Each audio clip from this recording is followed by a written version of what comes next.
जय प्रभु। थोड़ा म्यूट कर देंगे सबको। ओम अज्ञानतिमिरान्धस्य ज्ञानाञ्जनशलाकया चक्षुरुन्मीलितं येन तस्मै श्रीगुरुवे नमः। श्रीचैतन्यमनोभीष्टं स्थापितं येन भूतले स्वयं रूप कदा मह्यं ददाति स्वपदान्तिकं। वन्देऽहं श्रीगुरु श्रीयुतपदकमलं श्रीगुरु वैष्णवांच च श्रीरूपं साग्रजातं सहगना रघुनाथं वितं तं सजीवं स्वाद्वैतं सावभूतं परिचं सहितं कृष्ण चैतन्य देवं श्री राधा कृष्ण पादान सहगना ललिता श्री विशाखावितांत च नमो विष्णुपादाय कृष्ण पृष्ठाय भूतले श्रीमते भक्ति वेदांत स्वामिन इति नामने। नमस्ते सरस्वती देवे गौरवाणी प्रचारिणे निर्विशेषा शून्यवादी पाश्चात देश तारिणे वांछा कल्पतरुभ्यश्च कृपा सिंधुभ्य एव च पतितानां पावनेभ्यो वैष्णवेभ्यो नमो नमः। नमो महावदान्याय कृष्ण प्रेम पदायते कृष्णाय कृष्ण चैतन्य नामने गौरत्विषे नमः। हे कृष्ण करुणा सिंधु दीन बंधु जगतपते गोपेश गोपिका कांत राधा कांत नमस्तुते। तप्त कांचन गौरांगी राधे बिंदाबिनेश्वरी वृषभानुसुते देवी प्रणमामि हरिप्रिय नीलांचल निवासाय नित्याय परमात्मने बलभद्र सुभद्रायां जगन्नाथाय ते नमः। जय श्री कृष्ण चैतन्य प्रभु नित्यानंद श्री अद्वैत गदाधर श्रीवासादि गौर भक्तविंद मुखम करोति वाचालम पंगुलंगे गिरिम यत्कृपातमहं वंदे श्री गुरुम दीनतारिणम परमानंद माधवम श्री चैतन्य ईश्वरम। हरे कृष्ण कृष्ण कृष्ण हरे हरे हरे राम राम राम हरे हरे। श्री मंगलाचरण की जय, शिला प्रभुपाद की जय। हरे कृष्णा। एक बार फिर से सभी भक्तों का आज की इस हमारी भागवतम कक्षा में हार्दिक स्वागत करता है। सबका मेरा हृदय से सबके चरणों में दंडवत प्रणाम है। तो पिछले क्लास में हमने अभी हम लोग जो डिस्कस कर रहे हैं सबको मालूम है कि प्रथम कैंटो का जो द्वितीय अध्याय है, प्रथम अध्याय में जो नैमिषारण्य के मुनि थे, जिन सनक मुनि के गाइडेंस के अध्यक्षता में जो मुनि वहां आए हुए थे, जो कि सुत गोस्वामी से उन्होंने प्रश्न किया था। और उसमें जो 6 प्रश्न थे, प्रथम जो 2 प्रश्न थे कि जीव का वास्तविक कल्याण किसमें है और जितने भी वेद और शास्त्र हैं उनका वास्तविक लक्ष्य क्या, उसी को हम लोग कंटिन्यू किए जा रहे हैं। और लास्ट क्लास में हमने डिस्कस किया था कि जो भगवान के जो शुद्ध भक्त होते हैं, जो मुनि होते हैं, वो केवल भगवान की पूजा करते हैं। और वो क्यों करते हैं? तो वहां पर हमने सीखा, हमने देखा, क्योंकि भगवान की पूजा इसलिए करते हैं भगवान श्री कृष्ण, क्योंकि वो क्या है, 3 गुणों से ऊपर है, पहला। दूसरा, भगवान की पूजा करने से हमें परम लाभ प्राप्त होता है। वो परम लाभ क्या है? हमारे को आध्यात्मिक ज्ञान मिलता है, हमारी आध्यात्मिक उन्नति हो जाती है, जो कि हमें इस संसार से मोक्ष पाने में सुविधा प्रदान होती है। इसीलिए हमेशा हमें जो महाभागवत है, भगवान के जो शुद्ध भक्त हैं, उनका अनुसरण करना चाहिए। क्योंकि जो भगवान के जो महाभागवत है, शुद्ध भक्त है, वही जानते कि धर्म का उद्देश्य क्या है, वास्तविक धर्म क्या है और धर्म का उद्देश्य क्या है। ये केवल भगवान के जो प्रतिनिधि होते हैं वही जानते हैं। ठीक है। और फिर हमने जो पढ़ा, बार बार रिपीट किया, ये बहुत इंपॉर्टेंट पॉइंट है। जो वास्तव में अपना कल्याण चाहते हैं, जो भगवान की भक्ति चाहते हैं, जो इस भौतिक जगत से छुटकारा पाते हैं, पाना चाहते हैं, उन्हें देवताओं की पूजा नहीं करनी चाहिए। देखिए, भागवतम इतना कड़े शब्दों में कहता है उन्हें देवताओं की पूजा नहीं करनी चाहिए, क्योंकि भगवान जो स्वयं है वो आदि पुरुष है और उनके जो श्वांश है, जो भगवान के डायरेक्ट जो श्वांश है वो भी विष्णु तत्व है और वो भी पूर्ण शक्ति से ओतप्रोत रहते हैं। किंतु जो देवता है वो भगवान के श्वांश नहीं है, वे भगवान के क्या है, विभांश है, विभांश है और उनमें वो शक्ति नहीं होती है जो कि विष्णु तत्व जो भगवान के श्वांश में है, और वे हमें इस भौतिक जगत से कभी भी छुटकारा नहीं दिला सकते। अतः हमें भगवान की भक्ति करनी चाहिए और लास्ट में बोलते हैं हमें कभी भी ज्यादा भौतिक भोग की इच्छा को प्रबल नहीं बनाना चाहिए और उसके लिए अनावश्यक हमें देवताओं के पास नहीं जाना चाहिए भौतिक सुख की प्राप्ति के लिए, भौतिक भोग के लिए। भौतिक भोग जीवन में उतना ही एक्सेप्ट करना चाहिए जितना हमारी भक्ति के लिए आवश्यक है। और अंत में बताते हैं कि हे भक्त, सुत गोस्वामी जी बोलते हैं संसार में केवल एक ही धर्म है और वह है भागवत धर्म, जिसका पालन हर मनुष्य को करना चाहिए, जिससे भगवान की दिव्य भक्ति हमें मिल सके और भगवान की दिव्य भक्ति से हम जुड़कर अपने मनुष्य जीवन को सार्थक कर सके। ये हमने पिछले क्लास में करा, बहुत ही पावरफुल और बहुत ही सुंदर। सुत गोस्वामी जी हम बद्ध जीव को नैमिषारण्य के जो मुनि थे उनके माध्यम से हमें से शिक्षा देते हैं। तो ये बहुत ही इम्पोर्टेंट है और बार बार इस चीज को ध्यान रखना चाहिए और इसमें जरा भी किंतु परंतु हमें नहीं होना चाहिए। और क्योंकि हमारी भक्ति बनी रहे, हमारी चेतना इधर उधर विकृत ना हो, डिस्टर्ब ना हो, इधर उधर नहीं, उसके लिए बार बार एक ही चीज का हमें बताया गया, वो क्या है, शुद्ध भक्तों का। तो आगे कितना अजय प्रभु 27 नंबर श्लोक तक किए थे ना? हाँ प्रभु जी। ओके हरिया। तो हम लोग 28 नंबर श्लोक से शुरू करते हैं सब लोग, ठीक है। ओम नमो भगवते वासुदेवाय, ओम नमो भगवते वासुदेवाय, ओम नमो भगवते वासुदेवाय। नारायण नमस्कृत्य नरं चैव नरोत्तमं देवी सरस्वती व्यासं ततो जयम् उदीरये। नष्टप्रायेषु अभद्रेषु नित्यं भागवत सेवया, भगवती उत्तम श्लोके भक्तिर्भवति नैष्ठकी।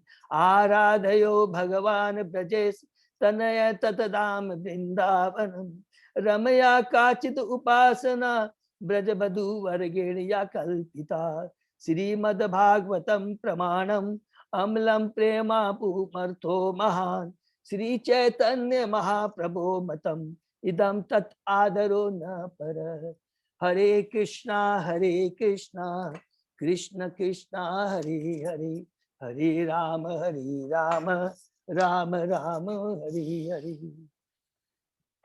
श्लोक नंबर 28।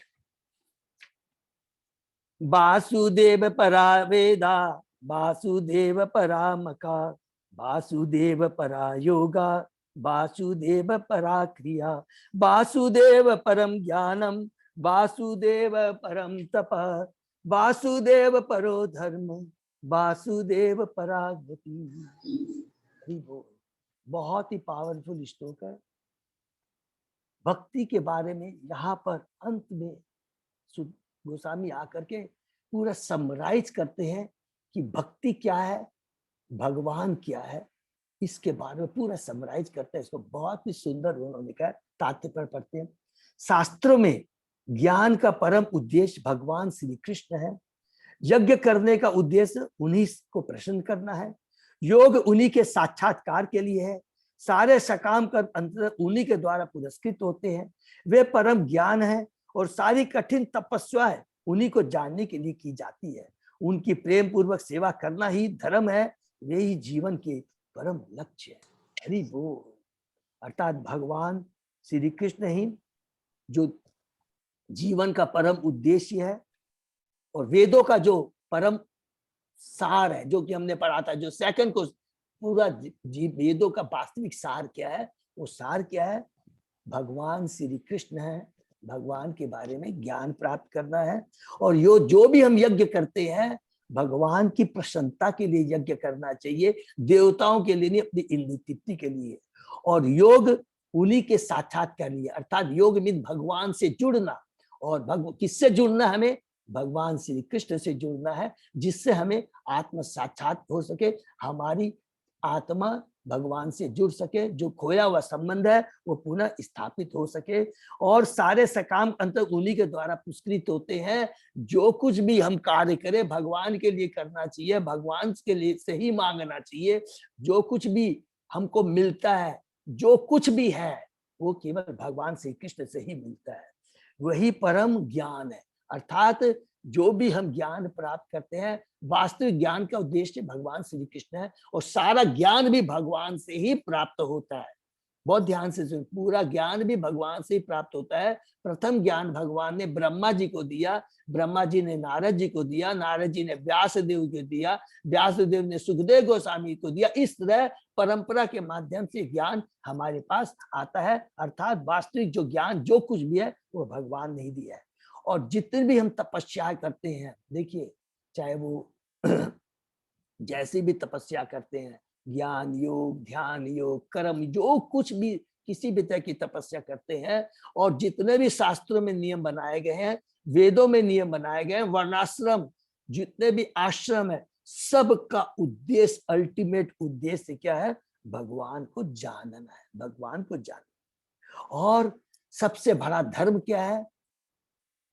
केवल भगवान की प्रेम पूर्वक सेवा करना, भगवान की प्रेममयी कृपा के लिए, भगवान की सेवा प्राप्त करने के लिए भगवान की सेवा करना। और अंत में कहते हैं कि हे भक्त, जीवन का जो अल्टीमेट उद्देश्य है वो श्री कृष्ण है। हमारा कृष्ण ही केंद्र बिंदु है और कृष्ण के अलावा कुछ भी नहीं है। अगर ये मनुष्य योनि को हमें सार्थक बनाना है तो सारे कार्य, सब कुछ, हमारी सोच, हमारे कर्म कृष्ण को केंद्र में रखकर कृष्ण की तुष्टि के लिए होने चाहिए। बहुत ही पावरफुल श्लोक है, इसमें बताते। और कुछ हम अब तात्पर्य प्रभुपाद जी परपोर्ट में क्या कहते हैं हम लोग शुरू कर देखते हैं। इन दो श्लोकों में पुष्टि हुई है कि भगवान श्री कृष्ण एकमात्र पूज्य है।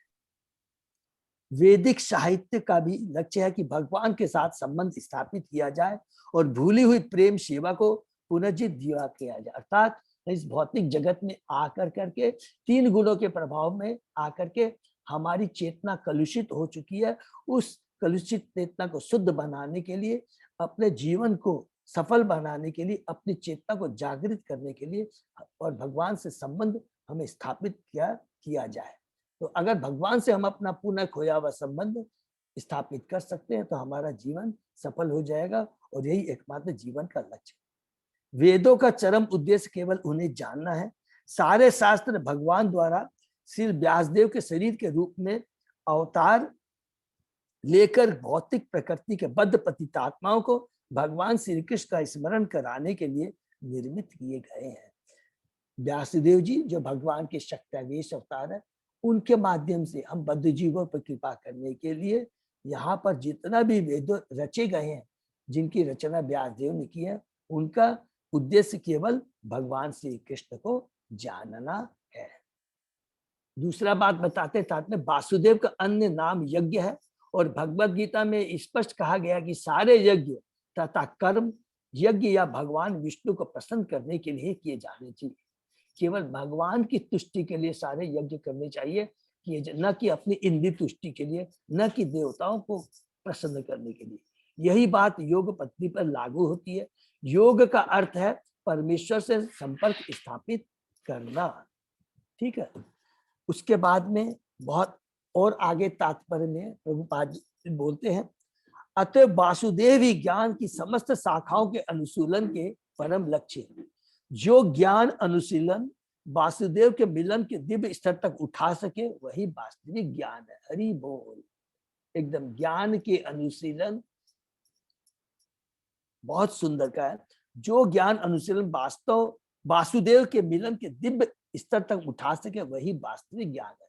और बाकी जो ज्ञान है वो बेकार है, कचरा है, जो कि हमें इस भौतिक जगत में और हम हमको और ज्यादा फंसाता है और हमारी चेतना को कलुषित करता है, दूषित करता है। तो केवल भगवान का ही ज्ञान दिव्य ज्ञान है, वही वास्तविक ज्ञान है। भगवत गीता में भौतिक ज्ञान की विविध शाखाओं को अज्ञान की संज्ञा देकर तिरस्कृत किया गया। इसीलिए भगवत गीता में और कोई भी जो ज्ञान है वो क्या है, अज्ञान कहा गया है। वो वास्तविक ज्ञान नहीं है, वो अज्ञान है, क्योंकि वो हमें अंधकार की तरफ ले जाता है। हमारा जो जीवन का लक्ष्य है उसके हटाकर हमें अंधकार की तरफ ले जाता है। और केवल कृष्ण का ज्ञान ही एकमात्र वो है जो टॉर्च लाइट की तरह काम करता है, जो हमको अंधकार से प्रकाश में लेकर चला जाता है।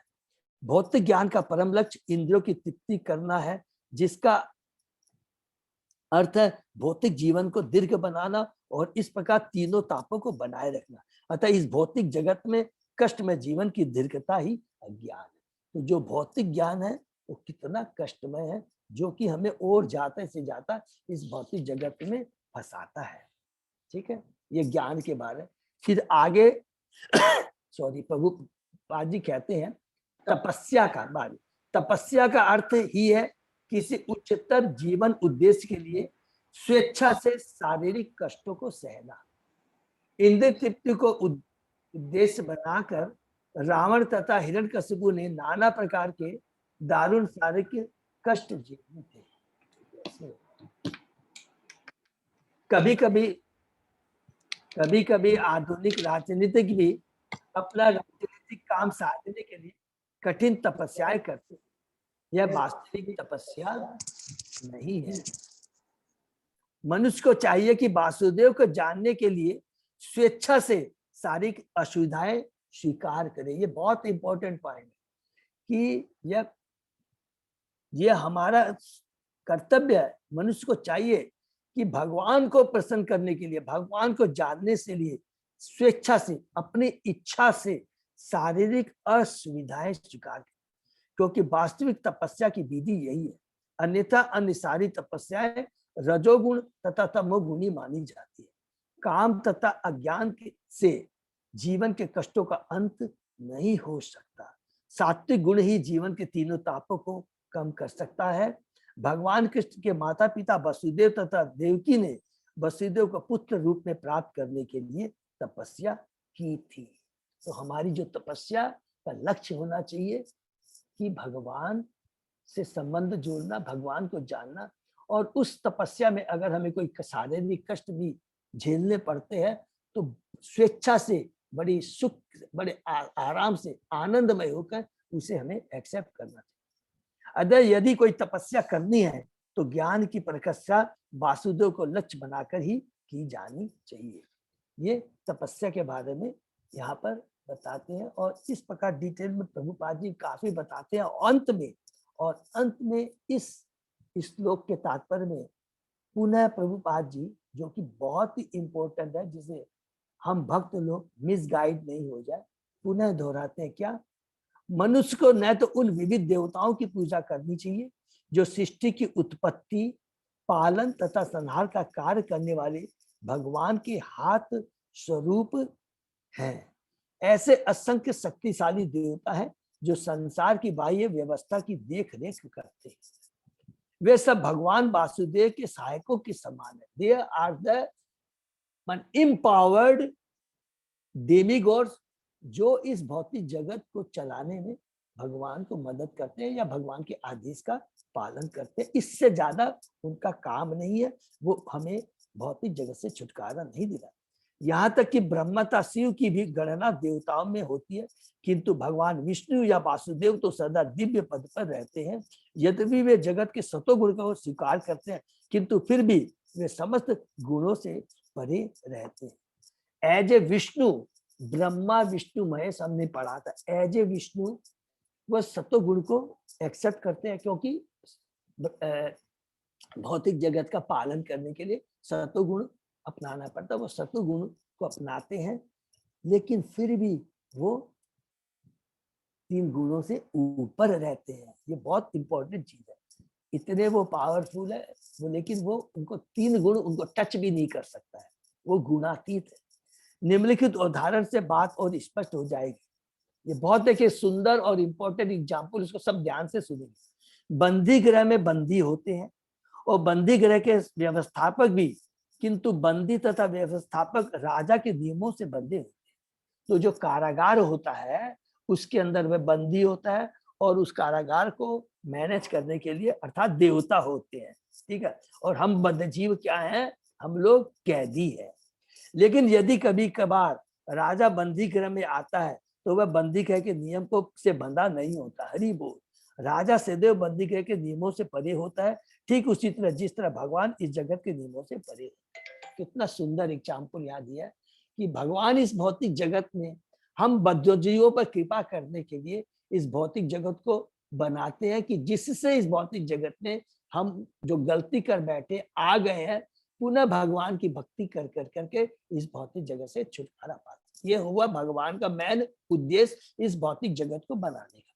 तो जब उन्होंने ये भौतिक जगत बना दिया तो इसका और इस भौतिक जगत में हम जीव जो बंदी की तरह हैं और ये जो देवता है उनको एज ए माने कारागार का जो माने उसको कंट्रोल करने के लिए कि हम लोग इधर से कोई गलती ना करें, उनको ये पावर दिया गया। तो उनको जो पावर दिया गया है और जो ये हमारे जो बंदी है, हम लोग जो बंदी है इस कारागार के अंदर में ये तीनों गुणों से बंधे हुए। लेकिन उसी कारागार में जब कोई राजा उस कारागार को देखने के लिए जाता है कि सारी व्यवस्थाएं ठीक है कि नहीं और सब कुछ ठीक चल रहा है, तो इसका मतलब ये नहीं हुआ कि जब राजा कारागार में गया तो वो भी कैदी हो गया। नहीं, राजा के ऊपर उस कारागार के बंदी गृह के कोई नियम एप्लीकेबल नहीं होते हैं, वो उनसे दूर होते। उसी प्रकार भगवान श्री कृष्ण इस भौतिक जगत को बनाते हैं, सारी व्यवस्थाएं करते हैं, वही कारण है भौतिक जगत के, और सारी क्रियाएं उनके ही निर्देशन में होती है, किंतु फिर भी वो तीन गुणों से ये भौतिक जगत के नियमों से परे हैं, ऊपर है।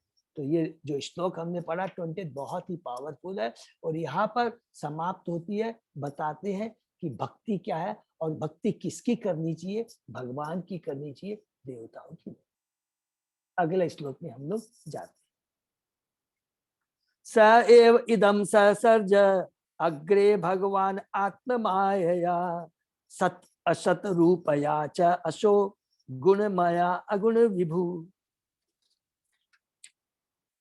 इस भौतिक सृष्टि के प्रारंभ में उस भगवान वासुदेव ने अपने दिव्य पद पर रहकर अपनी ही अंतरंग शक्ति के कारण तथा कार्य की शक्तियां उत्पन्न की।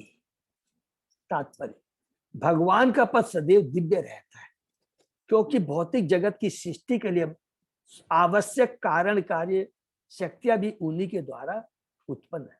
अतः वे भौतिक गुणों से अप्रभावित रहते हैं।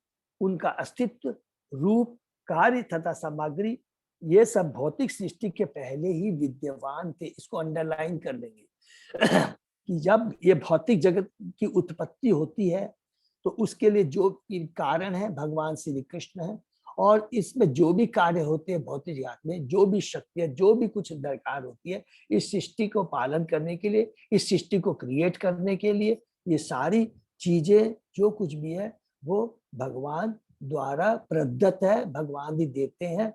अतः लेकिन और ये सारी चीजें क्या है, भौतिक है, भौतिक जगत में, लेकिन भगवान इससे अप्रभावित रहते हैं। और दूसरी इंपॉर्टेंट बात क्या लिखा है, उनका अस्तित्व, रूप, कार्य तथा सामग्री ये सब भौतिक सृष्टि के पहले से विद्यमान थे। और ये सारी चीजें क्या रहती है, वो पहले से ही विद्वान रहती है। किस अवस्था में रहती है, अप्रकट अवस्था में रहती है, अप्रकट अवस्था में रहती है। वे सर्व आत्मा है और उन्हें इस जगत के गुणों से कुछ भी लेना देना नहीं रहता, क्योंकि ये गुण भगवान के आध्यात्मिक गुणों से भिन्न है। ये सारे जो भौतिक गुण है ये भगवान की जो है ये सब आध्यात्मिक गुणों से भिन्न है। तो यहाँ पर अब हम स्टार्ट करने जा रहे हैं जो कि मुनियों ने प्रश्न किया था। क्या तीसरा प्रश्न क्या था कि भगवान श्री कृष्ण ने वसुदेव देवकी के पुत्र रूप में क्यों जन्म लिया, वो तीसरा प्रश्न था। चौथा प्रश्न क्या था, भगवान के अपौरुषा अवतारों के बारे में बताइए। तो अब हमारे मन में एक प्रश्न आ सकता है कि प्रभु ये तो हमारा चौथे प्रश्न का उत्तर हुआ। भगवान श्री कृष्ण ने देव की वासुदेव के पुत्र रूप में जन्म दिया, तो ये तो बात यहाँ पहले उसका उत्तर हुआ नहीं। तो यहाँ पर आचार्य की टिप्पणी से पढ़ा बताते हैं, वो बोलते हैं कि सुत गोस्वामी ने चौथे प्रश्न का उत्तर पहले इसलिए दिया कि भगवान के इस भौतिक जगत में तभी आएंगे ना, जब तक भौतिक जगत बनेगा तभी तो भगवान आएंगे। तो इसलिए उन्होंने पहले भौतिक जगत के बारे में बताया है, कैसे उनके पुरुषावतार भगवान के उन्होंने भौतिक जगत की स्थापना की। उसके बाद उन्होंने भगवान श्री कृष्ण ने देवकी वासुदेव के पुत्र क्यों जन्म, उसका वर्णन किया। अर्थात तीसरे प्रश्न का जवाब पहले दिया है और चौथे प्रश्न का जवाब बाद में दिया है। क्लियर है? नेक्स्ट श्लोक में हम आते हैं। तया विलसितेषु येषु गुणेषु गुणवान इव अंत प्रविष्ट आभाति विज्ञाने वृजिम्भित। भौतिक पदार्थ की उत्पत्ति करने के बाद अर्थात भगवान वासुदेव अपना विस्तार करके उसमें प्रवेश करते हैं। यद्यपि वे प्रकृति के गुणों में रहते हुए उत्पन्न जीवों में से एक लगते हैं, किंतु वे सदैव अपने दिव्य पद पर पूर्णतः आरोपित रहते हैं।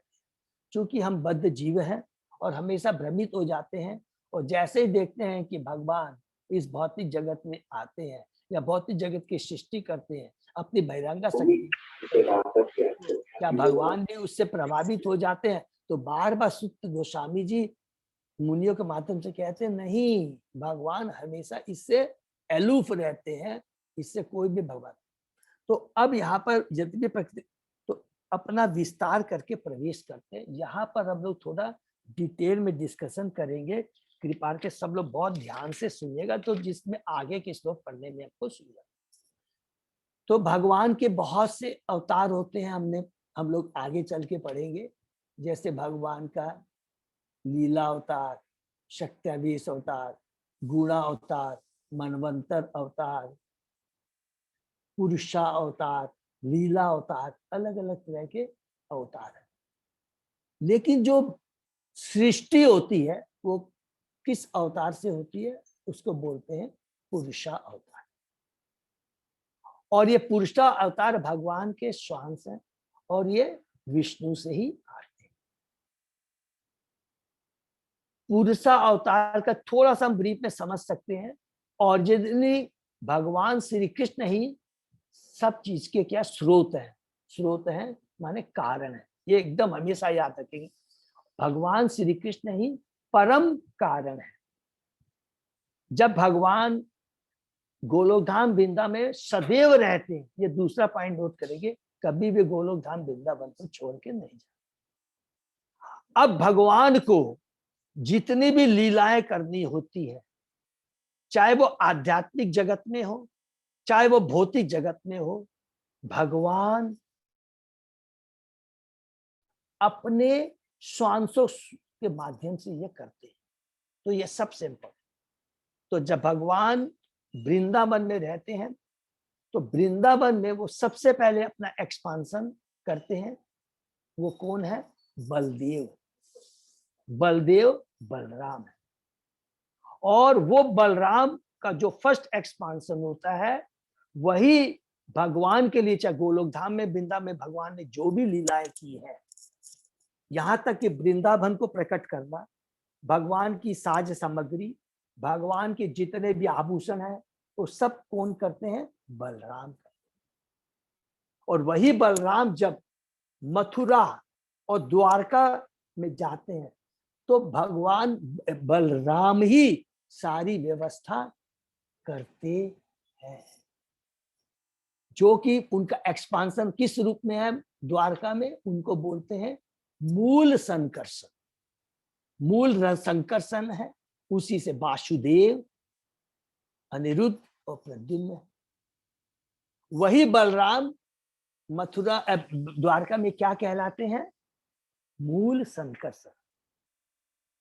और जब ये गोलोक धाम से अब थोड़ा और नीचे आते हैं, बैकुंठ लोक धाम की जब होता है, वही मूल संकर्षण से नारायण आते हैं, नारायण का एक्सपांशन, और फिर उन नारायण से महासंकर्षण सेकंड लेवल बैकुंठ में होता है, उन्हीं महासंकर्षण से असंख्य बैकुंठ का एक्सपांशन होता है, प्रकट होता है।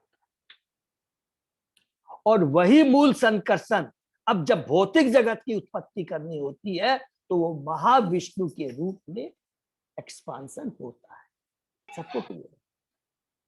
और यही महापुरुष महाविष्णु पुरुषा अवतार के वन है, तीन पुरुषावतार तीन है, महाविष्णु जिनको हम लोग कारुण्यक्षाई विष्णु भी बोलते हैं। तो ये महाविष्णु जो है वो सर्वप्रथम क्या करते हैं, वो असंख्य उनके श्वास से उनके छिद्र से असंख्य ब्रह्मांड की उत्पत्ति होती है, असंख्य करोड़ों ब्रह्मांड की सृष्टि होती है।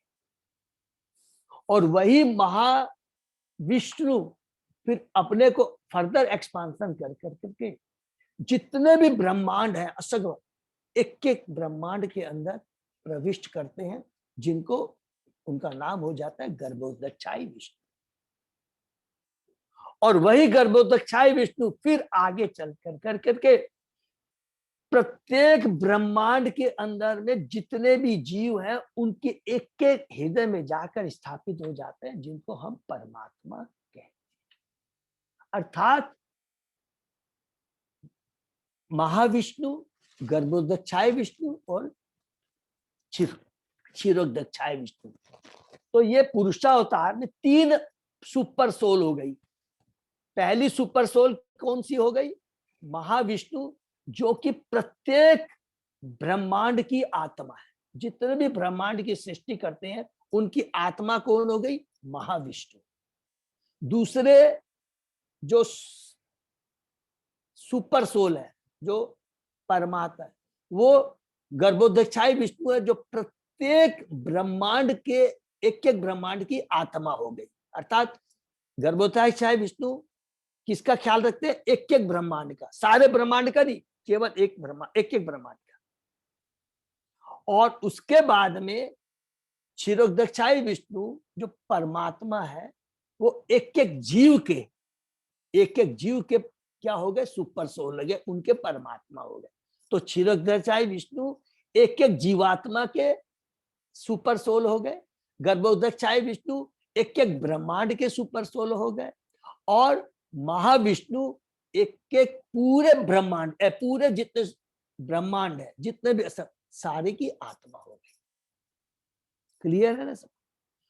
और जब महाविष्णु सारे ब्रह्मांड की रचना कर देते हैं तो तुरंत ही गर्भोदक्षाई विष्णु के रूप में अपने को एक्सपांड करते हैं और एक एक ब्रह्मांड के अंदर में वो प्रवेश करते हैं।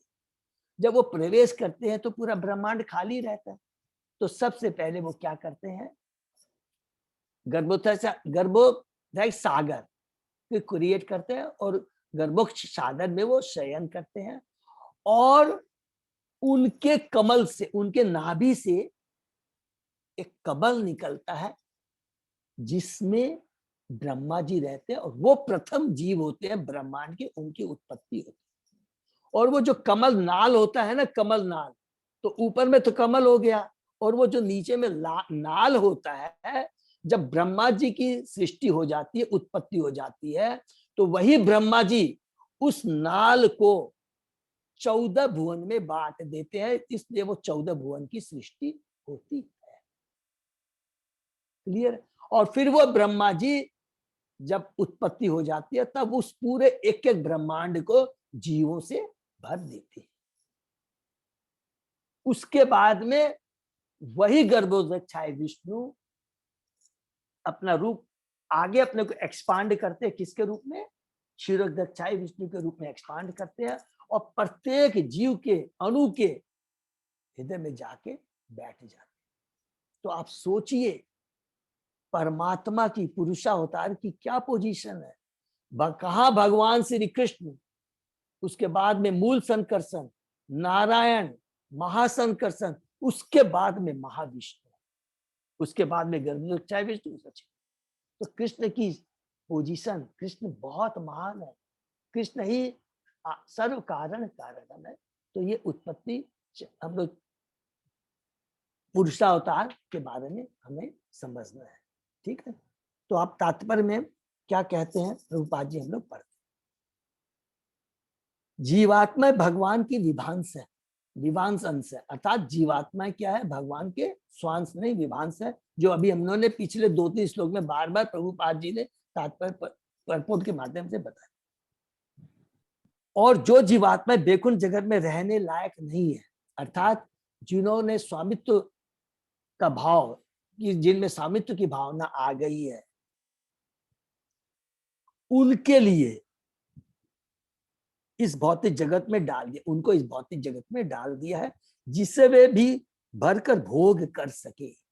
परमात्मा तथा जीवों के नित्य सखा के रूप में भगवान अपने किसी एक पूर्ण अंश के द्वारा जीवों के साथ रहकर उनके भौतिक भोगों में पथ प्रदर्शक बनते हैं और उनके सारे कार्यकलापों के साक्षी रहते हैं।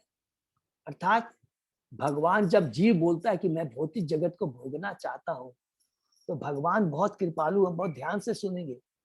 भौतिक जगत में भी आकर करके भगवान मेरा जीव तकलीफ न पाए, इतने कृपालु होते हैं।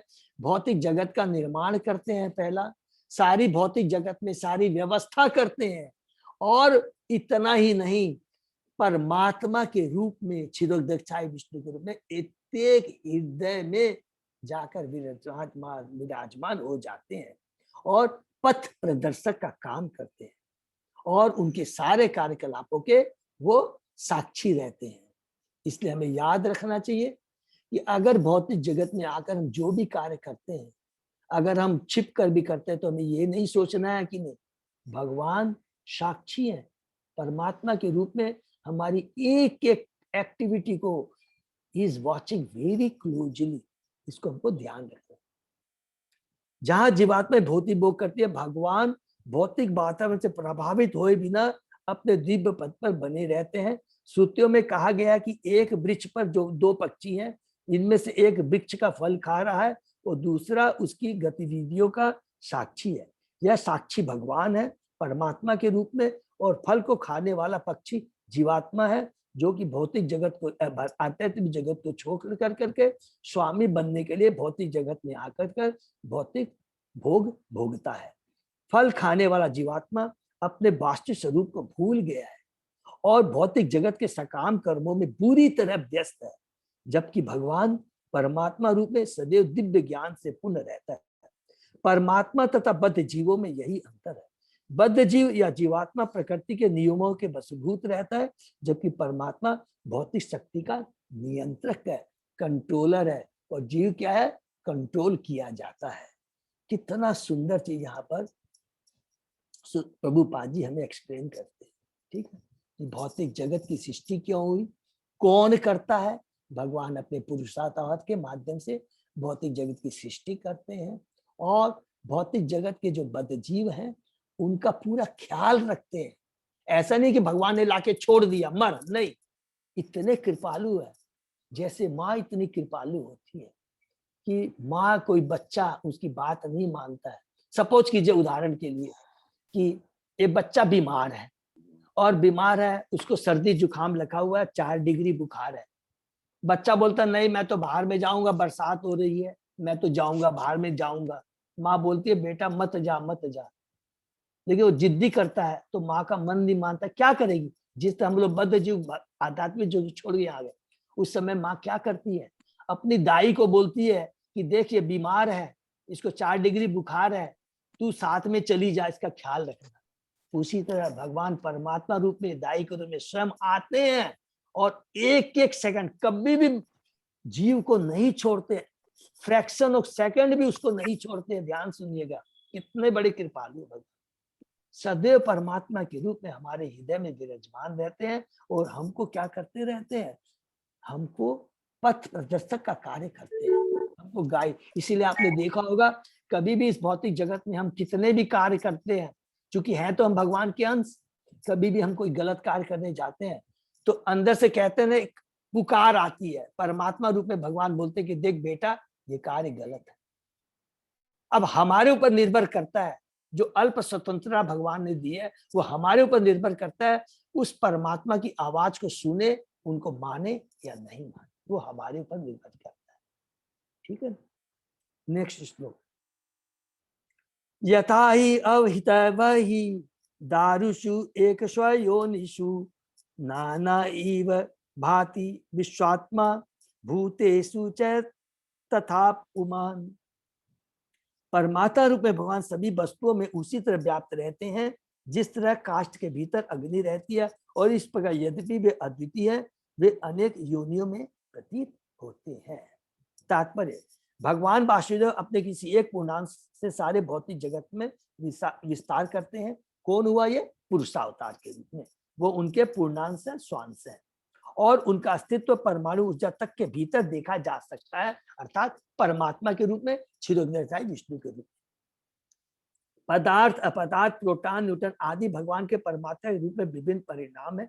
जिस प्रकार काष्ठ से अग्नि प्रकट होती है या दूध से मक्खन, उसी प्रकार परमात्मा रूप में भगवान की उत्पत्ति उन दिव्य विषयों के वेद, श्रवण तथा कीर्तन की समस्त विधि द्वारा अनुभव की जा सकती है, जिनका वर्णन उपनिषदों तथा वेदांत जैसे वैदिक साहित्यों के विशेष रूप से हुआ है। भगवान का नाम कीर्तन भगवान से अभिन्न है। ठीक है, श्रीमद् भागवत ऐसे वैदिक साहित्य की प्रामाणिक व्याख्या स्वरूप है। भगवान की अनुभूति दिव्य संदेश के श्रवण द्वारा की जा सकती है। भगवान की अनुभूति दिव्य श्रवण के माध्यम से की जा सकती है, और दिव्य विषय को अनुभव करने का एकमात्र यही तरीका है। जिस प्रकार किसी अन्य अग्नि द्वारा जलाने पर काष्ठ से अग्नि प्रकट होती है, उसी प्रकार मनुष्य की देवी चेतना अन्य देवी अनुकंपा से ही प्रकाशित की जा सकती है। भगवान जीव की देवी चेतना हमारे अंदर में, हम जीव है, भगवान के अंश है, हम भी दिव्य हैं, और हमारी जो चेतना है भी दिव्य है। लेकिन इस भौतिक जगत में आने के बाद 3 गुणों के प्रभाव से हमारी वो जो दिव्य चेतना है वो सो जाती है, सुप्त अवस्था में चली हो जाती है। और जब हम भगवान के नाम गुणों का श्रवण कीर्तन स्मरण करते हैं तो वो जो सोई हुई चेतना जागना शुरू कर देती है। बहुत सुंदर। श्रीमद् भागवत पूज्य गुरु काष्ठ रूप जीवात्मा में कर्णकुहरों के द्वारा समुचित दिव्य संदेश प्रविष्ट करा करके गुरु वही जो हमारी सोई चेतना में भगवान के क्या संदेश है उसको हमको बता करके हमारी आध्यात्मिक अग्नि को प्रज्वलित करता है, कर सकता है। कितना सुंदर बात। अतः सुनने की इच्छा से ही सचमुच गुरु के पास जाना चाहिए। गुरु के पास केवल फॉर्मेलिटी से नहीं जाना चाहिए। हमारी जो सोई चेतना है उसको जागृत करने के लिए हमें गुरु के पास जाना चाहिए। अतः सुनने की इच्छा से ही समुचित गुरु के पास जाना चाहिए। इस प्रकार धीरे धीरे देवी अस्तित्व की अनुभूति हो जाती है। पशुत्व तथा मनुष्यत्व का भेद इसी विधि पर निर्भर करता है कि अगर हम खुद जज कर सकते हैं। देखिए कितनी सच बात, कड़वी बात प्रभुपाद जी कहते हैं कि आप में मनुष्यत्व है या पशुत्व है का भेद इसी विधि पर निर्भर करता है। मनुष्य ठीक से सुन सकता है जबकि पशु ऐसा नहीं कर सकता। अगर हमको भगवान के नाम गुण रूप लीलाओं का श्रवण करने की इच्छा है, सुनने की इच्छा है, तब तो वो पशुत्व होगा। अदरवाइज हम पशु के समान है, क्योंकि पशु को तो कोई आध्यात्मिक सुनने की दरकार नहीं, वो तो खाली रेंगता है, भोगता है। अगर हम वास्तव में मनुष्य अपने को कहते हैं तो हमें ये शास्त्रों का बातों को सुनना होगा, शास्त्रों की बातें सुनना होगा, जिससे हमारा जीवन का कल्याण हो सके, मनुष्य जोनि सार्थक हो सके। और नेक्स्ट, असो गुणमये भावे भूत सूक्ष्म इंद्रिय आत्म भी स्वनिर्मितेषु निर्दिष्ट भुंगते भूतेषु तत्गुणान। परमात्मा भौतिक प्रकृति के गुणों से प्रभावित अपने द्वारा उत्पन्न जीवों के शरीर में प्रवेश करते हैं और उन्हें सूक्ष्म मन के द्वारा इन गुणों के प्रभाव का भोग करने देते हैं। जो भगवान हैं, भौतिक प्रकृति के गुण से प्रभावित कौन है? उनके द्वारा उत्पन्न जीव के शरीर में प्रवेश करते हैं परमात्मा के रूप में, और उन्हें सूक्ष्म मन के द्वारा इन गुणों के प्रभाव का भोग करने देते हैं। क्या करेंगे भगवान? जब जिद्दी पकड़ ली है तो भगवान कहते हैं तेरी जो इच्छा है तुम भोग करो। ठीक, तो अर्थात यहाँ पे एक बहुत इंपॉर्टेंट बात है कि भोग करने की हम जो इच्छा करते हैं उसको भगवान ही उसको एग्जीक्यूट करते हैं। ठीक है, तात्पर्य सर्वाधिक बुद्धिमान प्राणी ब्रह्मा से लेकर नगण्य चींटी तक जीवों की 84 लाख की योनियां है, और ये सब की सब अपने सूक्ष्म मन तथा स्थूल शरीर की इच्छाओं के अनुसार भौतिक संसार का भोग करती है। स्थूल शरीर सूक्ष्म मन की परिस्थितियों पर आधारित है और इंद्रिया जीव की इच्छा अनुसार उत्पन्न की जाती है। भगवान परमात्मा रूप में जीव को भौतिक सुख प्राप्त करने में सहायक होते हैं, क्योंकि जीव कोई भी भौतिक सुख प्राप्त करने में पूर्णतः अक्षम है। वह इच्छा करने वाला है, वो ही कैन ओनली डिजायर, वो इच्छा कर सकता है और भगवान उसे पूरा करने। Krishna is the executor. आप सोचेंगे कि मैं इच्छा कर लिया और मेरी पूर्ति हो जाएगी, ध्यान रहे वो भी हमारे में क्षमता नहीं है, वो भी हमारे में योग्यता नहीं है, वो भी पावर हमको भगवान ने दी। इसलिए कहा जाता है भगवान की इच्छा के बिना एक पत्ता भी नहीं हिल सकता।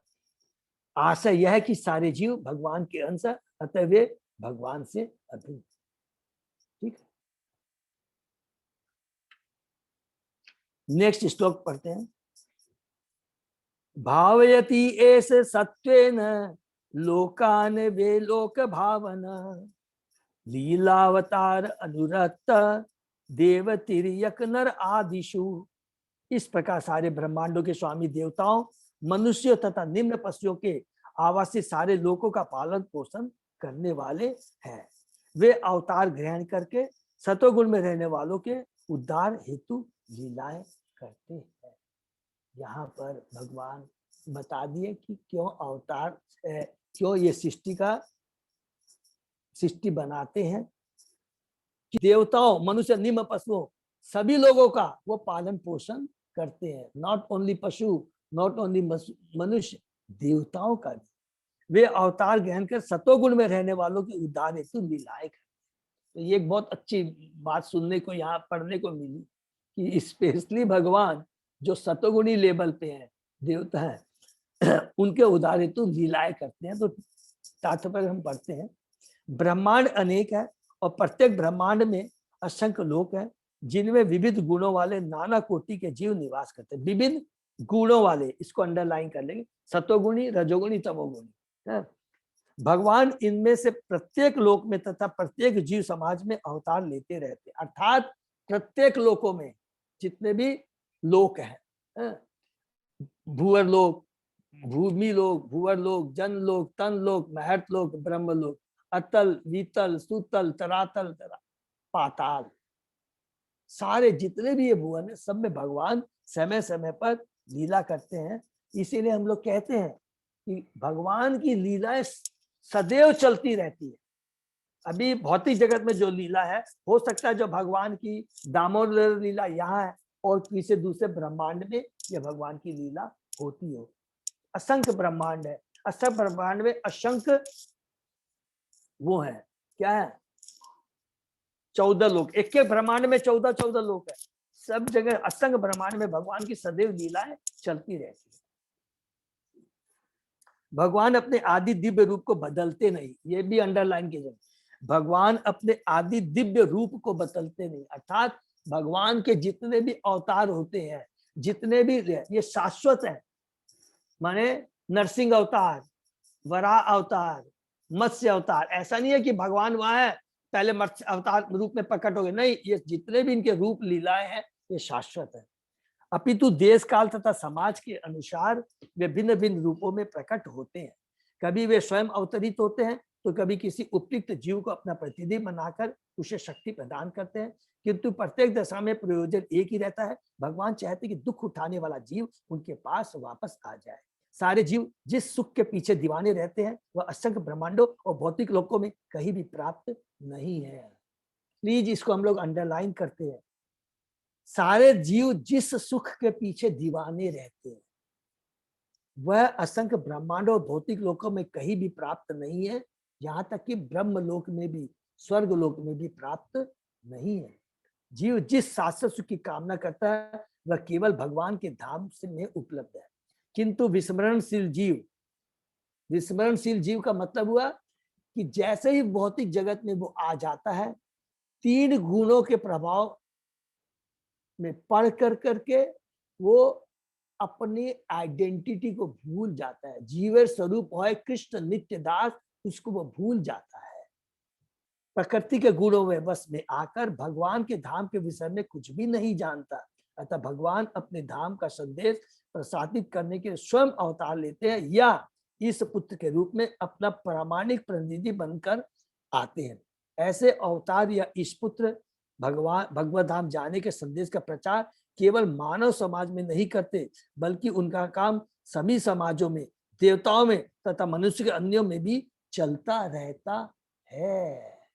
तो देखिए भगवान कितने कृपालु है, जीवों की इस भौतिक जगत में अलग अलग रूप लेकर करके, अलग अलग लीलाओं के माध्यम से, और अपने ईश पुत्र, अपने बोनाफाइड, अपने प्रतिनिधि जो भगवान के शुद्ध भक्त है प्रभुपाद जी जैसे लोगों को यहाँ पर भेज कर करके हमारी जो सोई चेतना को जागृत करते हैं। हमारे जीवन का लक्ष्य क्या है, हम कौन है, हमारा भगवान से क्या संबंध है, हम यहाँ कष्ट क्यों पाते हैं, ये सारा ज्ञान हमें प्रदान कर करके हमारी सोई चेतना को जागृत कर करके पुनः हमें उत्साहित करते हैं, कष्ट करते हैं, रोते हैं कि हे जीव, ये तेरा वास्तविक जगत नहीं है, तू छोड़ दे इसको और पुनः मेरे संग अपने वास्तविक घर गोलोक धाम को चल। हरे कृष्णा। तो ये यहाँ पर हम अध्याय 2 समाप्त करते हैं, जिसमें हमने तीसरा जो प्रश्न है जो कि मुनियों का सुत गोस्वामी था कि भगवान क्यों अवतार लेते हैं, कैसे लेते हैं, कैसे सृष्टि की रचना होती है और कैसे इस सृष्टि का संचालन करते हैं।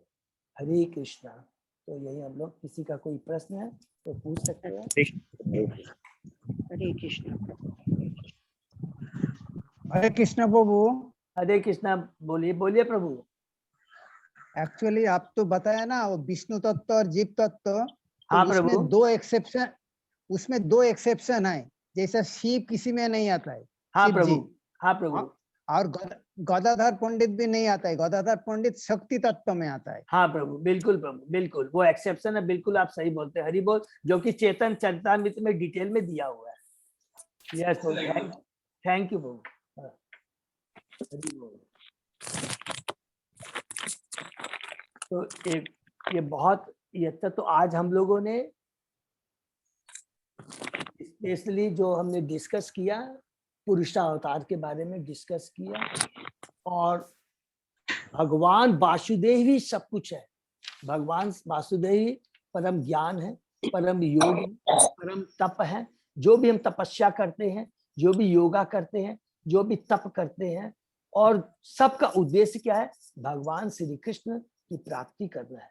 और जो कुछ भी है भगवान को जानने के लिए ही है। भगवान ही परम धर्म है, अर्थात जीवन का जो हमारा जो धर्म है वो केवल भगवान की प्राप्ति है। तो इतना ये वासुदेव, इतना सुंदर श्लोक नंबर 29 को प्लीज मेमोराइज करेंगे, इज ए वेरी पावरफुल श्लोक। और उसके बाद में भगवान किस प्रकार इस भौतिक जगत में पुरुषा अवतार के रूप में आकर कर करके महाविष्णु, गर्भोदक्षाई विष्णु और क्षीरोदयाई विष्णु की क्या कार्य है, उसके बारे में हमने डिटेल में डिस्कस किया। और इस सृष्टि को बनाने का उद्देश्य एकमात्र क्या है भगवान का, कि हम बद्ध जीवों का कल्याण करने के, जो कि अपने जीवन भगवान अपने लक्ष्य को भूल गए, पुनः उनकी चेतना को जागृत करने के लिए भगवान पुरुष अवतार के रूप में आते हैं और हमारा कल्याण करते हैं, और खुद और अपने प्रतिनिधित्व के माध्यम से हमें शिक्षा देते हैं, दिव्य ज्ञान देते हैं, जीवन का लक्ष्य क्या उसको बताते हैं, जिससे कि हम लोग इस भौतिक जगत जो कि हमारा नहीं है, ये टेम्परेरी है, किस प्रकार हम लोग वापस जा सके इसके बारे में। हरे कृष्णा। हरे कृष्ण। हरे कृष्ण। नेक्स्ट कल से हम लोग चैप्टर 3 में जाएंगे और देखते हैं इसमें शायद मेरे ख्याल से, और बाकी जो 3 प्रश्नों का जवाब हुआ ना, बाकी और 3 प्रश्न रह गए। क्या भगवान श्री कृष्ण ने क्यों देवकी वासुदेव के पुत्र में जन्म लिया, भगवान की लीला अवतार के बारे में, और जब भगवान इस भौतिक जगत को छोड़ के गए तो धर्म ने कहा शरण ली। ये हम लोग आगे के चैप्टर में पढ़ेंगे। हरे कृष्णा। हरे कृष्ण। बस ये आज का जो श्लोक है, प्लीज ये जब खत्म हो गया तो ये हम लोग को ये बहुत इंपॉर्टेंट श्लोक है, श्लोक नंबर 28 सब याद करेंगे। बाकी मैं देख लूंगा जो जो भूल गया हूँ उसको मैं कल नोट करके बता दूंगा, मेरे को याद नहीं।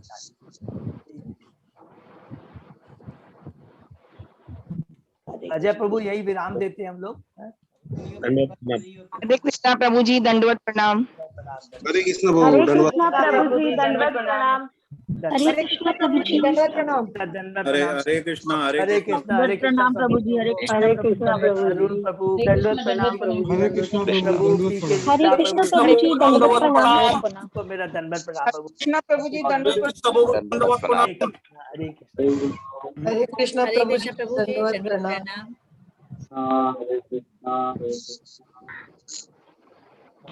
हरे कृष्णा प्रभु, दंडवत प्रणाम।